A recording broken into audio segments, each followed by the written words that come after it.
Hello, this is an assessment of a German Steinway Model O made in 1922. Just come into stock, so just wanting to see what sort of work might need to be done to improve it. This one has been fully restored. We'll look at what's been done in a second. I just want to keep going around the case just to see what defects there might be. And it's been repolished, so it's been fully restored. I would say in the 1970s, can't be certain. And the case in general is very good condition. The top lid's got some fading, which we'll have a look at in a minute, and as is so common, as you'll know if you've seen videos before, or if you're in the trade, you'll know that it's very common to see the fading on the top, which if you look at it now is fine, and it's beautifully polished. I think it's French polish, I'm pretty certain about that. And if we lift up the top lid, you can see where it's been held back, and several times we mentioned this, because if you do have a piano, keep it closed if it's in a lightish area, and then it will fade evenly. I'll keep in a dark room, obviously won't fade, but generally speaking pianos do fade, so keep the lid closed sometimes, open sometimes, otherwise you get that line. Obviously if you decided you wanted to buy this piano, you could keep it closed and it will gradually fade in. Take a long time to do that though. His music stand seems to be a bit lighter than the rest of the piano, though it does tastefully in keeping, but the felt here is unusual. Colour-wise, it was just a colour we wouldn't choose. It's not showing much signs of wear. The piano's not been used a lot since it was done. The key tops are in good condition. There's a couple in the centre. You can see that stronger lines there. They've been stuck back on quite well, and that one there is not a good colour match. We'd probably be able to improve that, I hope, but there's no chips on the edge of them at all, so they're in good condition and have been buffed. Now the piano has had a new rest plank. I've just tested the tuning pins, as so important really, and they're extremely tight. They're not actually as small as you'd expect them to be with a new rest plank, but it's definitely got a new rest plank, and they're extremely tight tuning pins right the way through the whole piano. And the string line is good on the bass strings, which as we've often mentioned, it's a sign of a good bass string maker. They can get reasonably close to the agraff, so we'll hear the sound of the piano in a minute, but just having a quick look around, as the frame's been finished well and is in perfect condition really, so, and roughly the right colour I think. There's a number at the back here which on younger Steinways I'm not really sure what that is, so if you're in the trade and know anything about that, and on the older Steinways it's a date very often, but this one 1922 doesn't seem to be a date to me, but if you're in the trade and know what this is, it would be very helpful to know. Thank you. One interesting and unique feature on this one is that the fall comes out separately. I was surprised to find, and that's because somebody has amended this, altered this.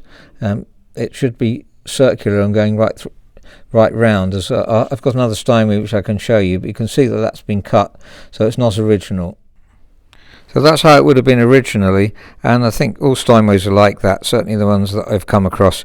If you've seen the unamended one before, I'd be interested to know, but certainly it's a bit unique. And the reason for keeping it like this is that you can theoretically get all of this part of the piano off at once. Sorry, I've got no one else here to demonstrate this, but including the front here, front rail, and the fall and the cheeks all come off together in one piece. Now it doesn't always work, and maybe the modification has some sense to it. So the advantage for the pianist here is that pencils often get lost behind here, or things get lost, go down inside the piano, and then you've got to take everything out, including the cheeks and the front rail, in order to get it. Whereas with this, now you can just pull it out like this, and you can see the fall come straight out, as they does in most other makes of piano.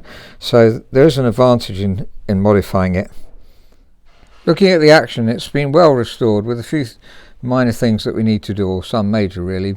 The hammer blow in the treble end, that's up to here, is too low. It's about 41, and so unusual to that really to have to actually reduce it, because normally we're having to lift it up because the hammers are sunk down.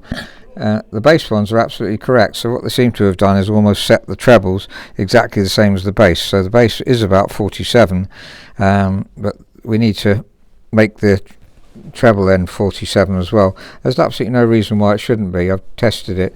We've regulated the set off. Well, I've just regulated it on these two, if you can see underneath, just about.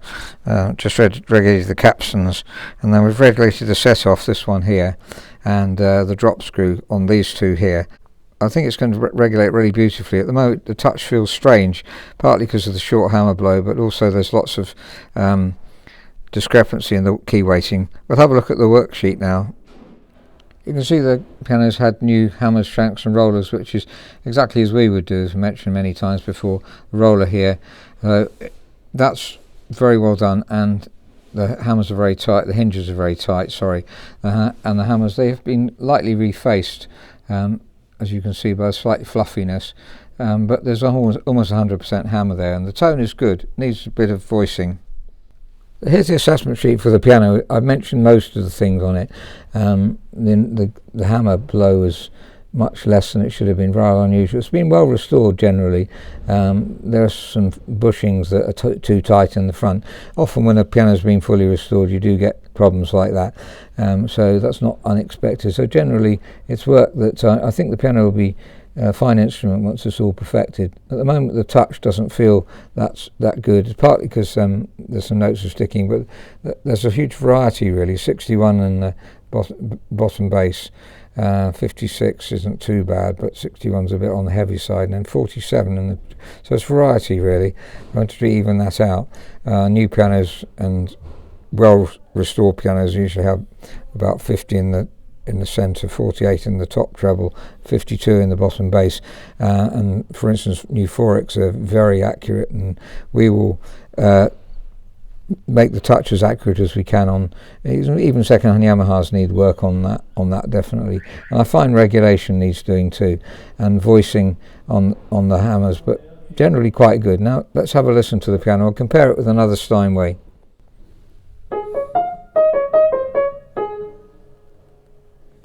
This is another Model O, so same length of piano but made in 1910.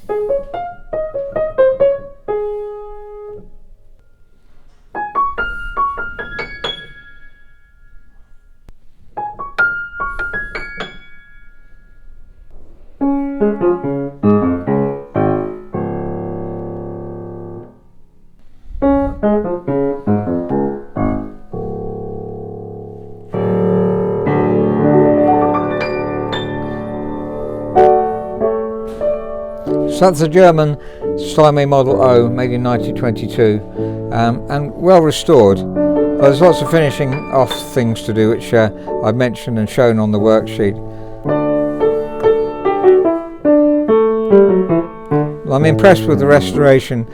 Very tight tuning pins. The new rest bank helps with that.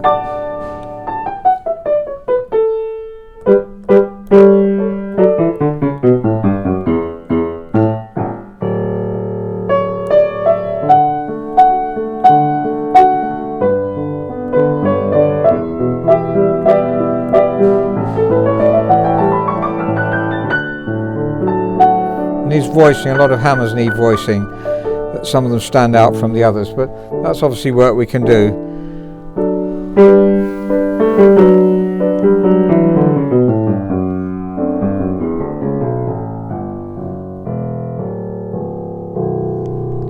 They have such rich tones, Steinway, and beautiful instruments generally.